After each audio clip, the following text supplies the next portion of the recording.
This episode is brought to you by Shopify.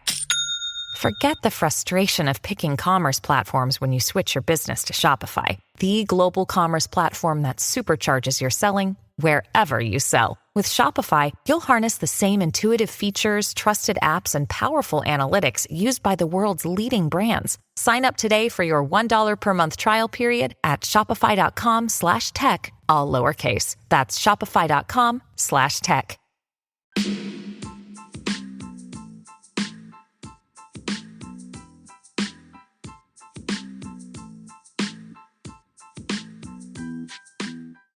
Microsoft has unveiled some massive new features that are super interesting. So they just had a big, huge conference over at Microsoft, and they unveiled something new, which is called Recall. This is one of the biggest updates I've seen from Microsoft that not only, is using software, but also they're getting into some really interesting spaces with hardware. Some people are saying that what they've just unveiled is the biggest competition to, or the threat to, Apple and the MacBook, which really has been kind of, I don't know, it's had a really good run of being one of the top laptops for a very long time. They haven't really been huge on the computer front. They have like their Surface hardware, but you kind of know Microsoft is this company that licenses out software and to other hardware vendors. This has kind of been the Microsoft model. They've, in the last 10 years or so, made a little bit of their own hardware. It's not been big, but this seems to be a much bigger part of the strategy. And the way that they're trying to stand out from all the other hardware vendors is to have their own software, their own AI software, hard-coded and embedded into this. So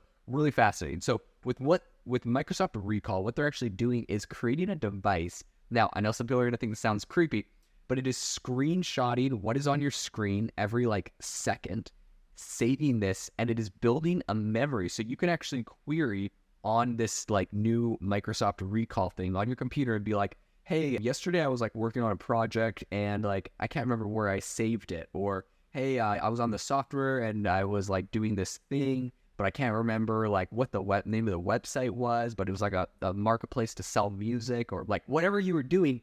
And it's going to be able to, it's screen recorded everything. It's going to use AI to search through all of these screenshots essentially and find what you're looking for. Now, for security purposes, a lot of people are concerned. They're like, oh my gosh, this is a huge trust issue. I don't trust Microsoft or whatever. At the end of the day, I'm less inclined to think that's a huge problem. I mean, not to say that Microsoft will abuse your trust or whatever, but I don't know. In my opinion, it's just every major software company does.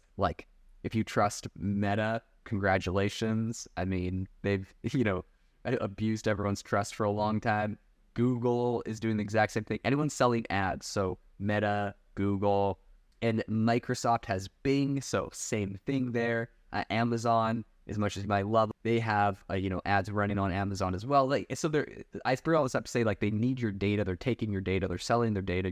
They're using your data. Everyone's kind of doing it. So yeah, some people are going to have some trust issues with this, but I think as far as the technology goes and usefulness, phenomenally useful, super useful. I can't even imagine how useful this would be to be able to just have this kind of instant recall of everything that's on my device. So they also released a new Pi 3 vision multimodal model that's also going to be now available. That's along with the general availability of the previous smaller Pi 3 small and Pi 3 medium. So that's pretty cool. They also announced it at the same event where they announced this whole recall thing. So they're coming on some really interesting new stuff.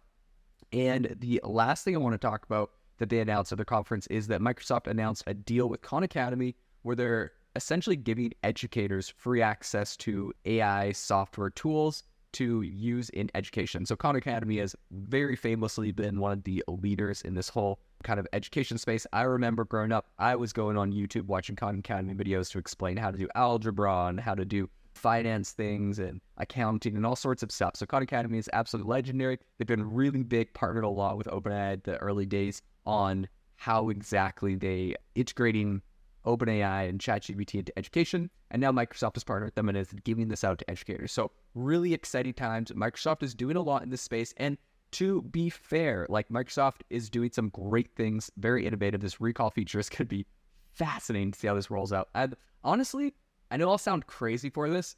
I'm tempted to go buy whatever this new device is that Microsoft has just to be able to test out this new recall feature. $1,000. You can buy 3.5 of these for the price of a Vision Pro. So if you're talking if you're saying that I'm crazy for wanting to buy something like this to test out this new functionality, I don't know. I think it might be interesting. I'm definitely going to be looking at it, and I'll keep you up to date on how that goes. If you enjoyed the episode today, make sure to subscribe to the podcast. Follow us on, wherever you get your podcast, Apple, Spotify, and subscribe over on YouTube. Drop us a comment and leave us a review. I read them all, and I really appreciate them. Hope that you have an amazing rest of your day.